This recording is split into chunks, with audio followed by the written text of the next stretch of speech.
युवकांना दिशा देण्याचं काम हा दुसरा युवक अधिक चांगलं करू शकतो, हा विचार कुठेतरी सतत मनात होता. घरचा पारंपरिक व्यवसाय होता, मात्र आपल्याकडे असणाऱ्या टीचिंग स्किलचा इतरांना अधिकाधिक उपयोग कसा करून देता येईल, याच विचारातून त्यांनी शिक्षकी पेशाला सुरुवात केली. सुरुवातीला आपल्या भावावर प्रयोग झाल्यावर त्यांच्यातला आत्मविश्वास दुणावला आणि सुरुवात झाली व्हिजन अकॅडमीला. सुरुवातीला 2-3 मुलांपासून सुरू झालेला हा प्रवास आज जवळपास 300-400 मुलांपर्यंत येऊन पोहोचलाय. मात्र या सगळ्याबरोबरच त्यांना पुस्तकाबाहेरचं अधिक चांगलं काय देता येईल हा विचारही सतत त्यांच्या मनात असतो. शिक्षकांची कृती ही विद्यार्थ्यांना नेहमीच प्रेरणा देते आणि त्यांनाही नवं काहीतरी करण्याचं बळही देते. म्हणून त्यांनी आपल्या स्वतःचे छंद जसं की सायकलिंग किंवा फिटनेस बाबतची जागरूकता यामध्ये पुढाकार घेतला. त्यांनी स्वतः आयर्नमॅन होत आपला फिटनेस आणि इच्छाशक्ती या दोन्ही गोष्टी मुलांसमोर ठेवल्यात. जाणून घेऊयात नवयुवकांना प्रेरणा देणाऱ्या चेतन नवलानी या युवा शिक्षकाची टीचिंग वाली स्टोरी.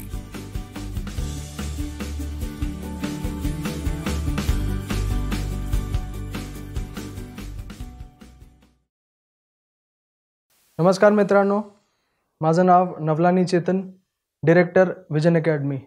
माझं आजोबांचे नाव चंद्रभान ब्रिजलाल नवलानी यांना नमन करून मी माझी सक्सेस स्टोरी तुमच्यासोबत शेयर करतोय. मैं एक बाय प्रोफेशन इंजीनियरिंग बैकग्राउंड से हूँ. मैंने अपना इंजीनियरिंग इलेक्ट्रॉनिक्स एंड टेलीकम्युनिकेशन 2013 में अहमदनगर से पास आउट किया. जब इंजीनियरिंग ख़त्म होने के बाद मैं अपने जॉब की तरफ गया. जॉब सिर्फ एक मेरे लिए एक्सपीरियंस का एक दौर था जिसमें ये पता होना चाहिए कि इंडस्ट्री कैसे चलती है. उसके बाद जब ये पता चला कि हमें इतनी शिक्षा जो ली है उसका कुछ ना कुछ उपयोग होना बहुत ज़रूरी है. तो बोलते हैं ना कि प्रॉब्लम की शुरुआत बाहर से नहीं अपने घर से हो तो ज़्यादा बेहतरीन होता है.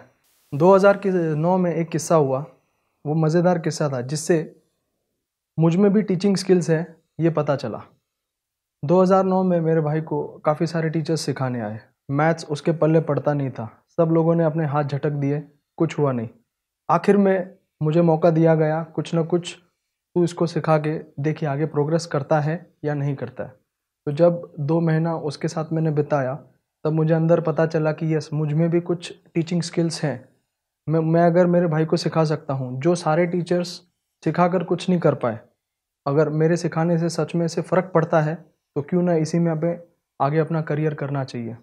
2016 में जब मैंने मेरे एकेडमी की शुरुआत की, वो जो शुरुआत थी वो इतनी आसान नहीं थी क्योंकि हम लोग पहले से ही बिज़नेस बैकग्राउंड में थे. तो सबके लिए एक मेरे सामने बहुत बड़ा एक क्वेश्चन मार्क था कि शुरुआत करेंगे तो कैसे, क्योंकि हमें सिंधी कम्युनिटी में ज़्यादातर लोग बिज़नेस की तरफ डाइवर्टेड होते हैं.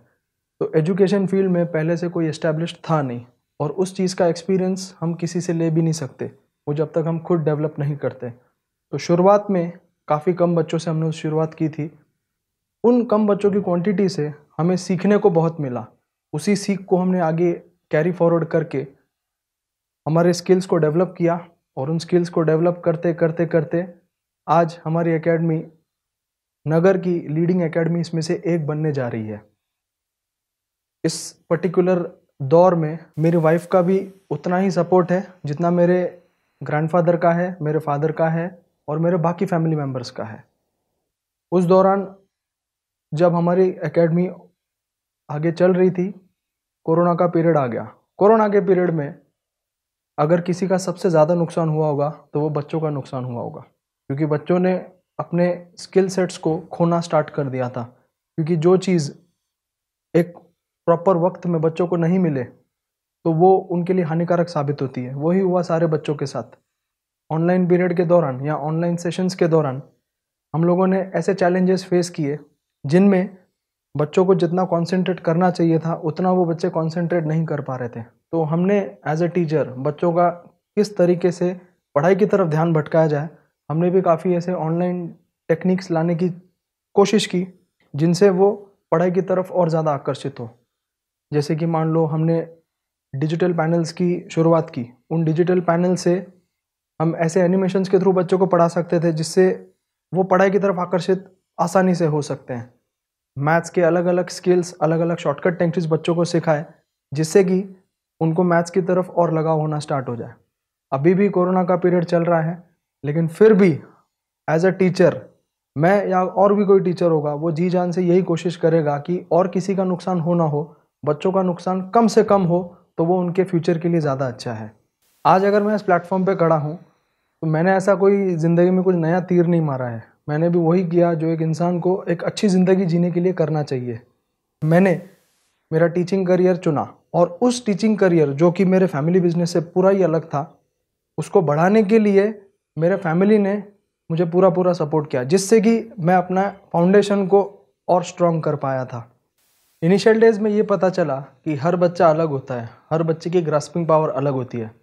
तो अगर हम हमारे तरीके से बच्चों को सिखाना चाहेंगे तो ज़रूरी नहीं है कि वो बच्चा उसको सीखेगा, लेकिन अगर इसका उल्टा किया जाए, जैसा बच्चा सीखना चाहता है, अगर हम उसको उस तरीके से सिखाएंगे तो बच्चा उड़ान बहुत आसानी से भर पाएगा। तो यही शुरुआत हमने की। मैं बच्चों को सिखाने से बजाय मैं बच्चों से सीखने लगा एग्जैक्टली उनकी प्रॉब्लम्स क्या है। जब उनकी प्रॉब्लम्स पता चलने लगी, तब मैंने अपने टीचिंग स्किल्स को और डेवलप करता गया, ताकि मैं बच्चों की प्रॉब्लम को सुपरफिशियली नहीं बल्कि जड़ से उनको उखाड़ सकूं। मान लो अगर मैं आपको कोई चीज़ करने को बोलूं, तो बोलने से किसी इंसान को इंस्पिरेशन नहीं मिलती। वैसे ही सेम बच्चों के साथ होता है। बच्चों को हम कितनी बार बोलते हैं तू ये कर, तू वो कर, लेकिन बच्चे एक कान से सुनते हैं, दूसरे से निकाल के बाहर फेंक देते हैं। बच्चे सिर्फ एक ही चीज़ से इंस्पायर होते हैं, वो एक्शन से। आप जो करोगे, अगर आप बच्चों के लिए एक रोल मॉडल बनते हो, आप जैसा करोगे बच्चे उसी चीज़ को दोहराते हैं। तो मैंने भी उस चीज़ को भांप लिया और मैं वही अपनी लाइफ में इम्प्लीमेंट करने लगा। जैसे ही मैं अपने बिजी शेड्यूल के दौरान भी स्पोर्ट्स एक्टिविटीज़ में इन्वॉल्व था, मैराथन्स करता था, लॉन्ग डिस्टेंस साइकिलिंग करता था, तो बच्चे भी ये देख के इंस्पायर होते थे कि यार सर हमारे इतने बिजी होने के बावजूद भी अगर इन चीज़ों में इंडल्ज्ड है, और वो सिर्फ उन्हीं चीज़ों को इंपॉर्टेंस देते हैं जो कि उनको लाइफ में आगे ले जाने वाली है, तो हम भी क्यों ना उसी चीज़ को करें। तो जब मैंने ये चीज़ शुरुआत की थी तो कुछ बच्चे इस चीज़ को पॉजिटिवली लेने लगे। अब धीरे धीरे धीरे धीरे करके कुछ बच्चे अपना मोबाइल को डाइवर्ट करके पढ़ाई के साथ साथ स्पोर्ट्स एक्टिविटीज़ में भी वो अपने आप को झोंक रहे हैं। एक एकेडमी को अच्छे से रन करना है तो वो एकेडमी कुछ प्रिंसिपल से या कुछ सिद्धांतों पे वो आगे बढ़ सकती है। वैसे ही मैंने जो सिद्धांत मेरे एकेडमी को आगे बढ़ाने के लिए बढ़ाया, सबसे इम्पोर्टेंट चीज़ है उसमें डिसिप्लिन। अगर मैं खुद डिसिप्लिन रहूँगा तो वो ही मेरे बच्चों में दिखेगा। और ताजुब की बात यह है कि कुछ बच्चे मुझे इस चीज़ के लिए अपोज भी करते हैं कि सर आप बहुत ज़्यादा ही हमको स्ट्रिक्ट रखते हो, और कुछ बच्चे कॉम्प्लीमेंट भी करते हैं कि yes sir because of your discipline हम लोग अपने आप को मेंटेन कर पाए, हम अपने आप को सही राह पे लेके आ पाए। तो मेरे लिए बाकी सब चीज़ों साइड पे रख के सबसे जो मेन फोकस है वो है डिसिप्लिन। उसके अलावा क्वालिटी ऑफ एजुकेशन। बच्चों को अगर पढ़ाना है, एजुकेशन ये जो है सिर्फ हमें नौकरी के लिए या बिजनेस करने के लिए नहीं सिखाता। एजुकेशन हमारे दिमाग को ज़िंदा रखता है। तो एजुकेशन अगर आपको लेना है तो नौकरी के लिए मत लो, अपने दिमाग को ज़िंदा रखने के लिए करो, क्योंकि ये एजुकेशन ही है जो आपको ज़िंदगी भर आपको साथ देगा।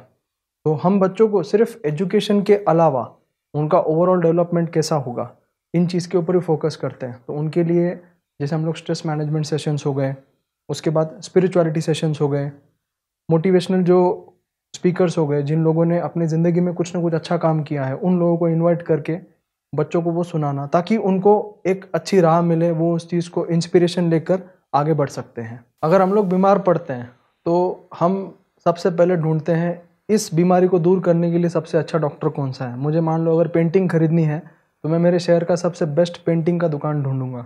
वैसे ही जब हम लोग एक बच्चे को एजुकेशन की तरफ ले जाने चाहते हैं तो कोई भी माँ बाप होगा वो अपने बच्चे के लिए बेस्ट ही चाहेगा। तो वो ढूंढते समय वही ढूंढेगा जिसका रिजल्ट सबसे अच्छा हो।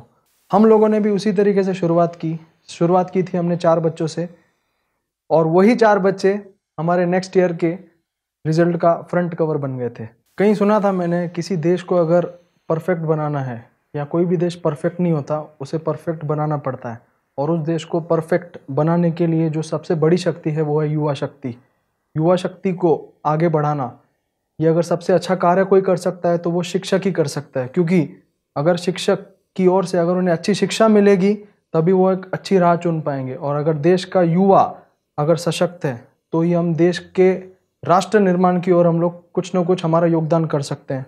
तो इस मन से सारे युवाओं को एक प्रार्थना करना चाहता हूँ कि अगर आप में सच में वो टीचिंग के स्किल्स हैं तो आप उन्हें ज़रूर अपनाएं, क्योंकि आपकी टीचिंग स्किल से किसी न किसी बच्चे का अगर भला होता है तो वो ज़रूर इस देश का नाम कहीं ना कहीं ऊंचा करके ही रहेगा। कहते हैं कि ज़िंदगी में अगर कुछ मुकाम को हासिल करना है तो वो सिर्फ कहने से नहीं होता, उस चीज़ को आपके आंखों के सामने आना चाहिए।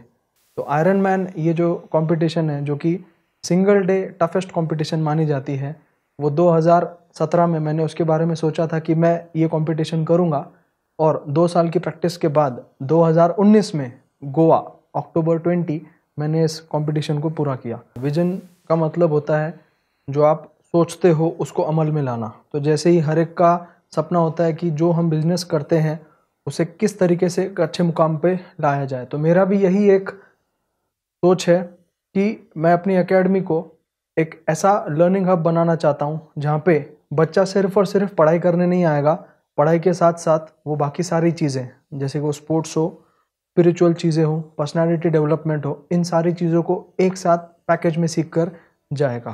साथ ही साथ मेरे साथ एक नया मिशन जुड़ चुका है, जो कि इसकी प्रेरणा मुझे तब मिली जब मुझे पता चला कि शहर के बच्चों को तो सारी चीज़ों का एक्सेस होता है, वो सारी चीज़ें आसानी से पा सकते हैं, लेकिन जो गांव के बच्चे होते हैं जिनके पास इन चीज़ों का एक्सेस नहीं होता, पढ़ने की इच्छा बहुत होती है लेकिन रिसोर्सेज कम होने की वजह से वो उस चीज़ को पा नहीं सकते, तो उनके लिए मैं एक नया मिशन स्टार्ट करने वाला हूँ जिसका नाम है मिशन फियरलेस मैथमेटिक्स। ये पर्टिकुलरली सिर्फ और सिर्फ बच्चों के मैथमेटिक्स को इम्प्रूव करने के लिए काम करेगा, और ये कम्प्लीटली फ्री ऑफ कॉस्ट होगा। इस जर्नी के दौरान मैंने एक बात को बहुत अच्छे से सीखा है कि एंड रिजल्ट पे ज़्यादा ध्यान देने के बजाय अगर मैं प्रोसेस पे अच्छा ध्यान देता हूँ तो मेरा एंड रिजल्ट श्योर शॉट अच्छा ही होने वाला है। मान लो मुझे एक अच्छा स्विमर बनना है, तो अच्छा स्विमर बनना ये सोचने के बजाय स्विमिंग को कैसे अच्छे से सीख पाऊंगा, ये जो प्रोसेस है अगर ये मैं अच्छे से सीख लेता हूँ तो मुझे एक अच्छा स्विमर बनने से कोई नहीं रोक सकता। इसलिए एक जर्नी में प्रोसेस की बहुत ज़्यादा इंपॉर्टेंस होती है। साथ ही साथ एक चीज़ कहना चाहूँगा कि अगर आपके पास अपॉर्चुनिटी ना हो फिर भी आप अपनी तैयारी को जारी रखिए, वरना हमारे पास अपॉर्चुनिटी तो होती है लेकिन हम लोग उसके लिए तैयार नहीं होते हैं।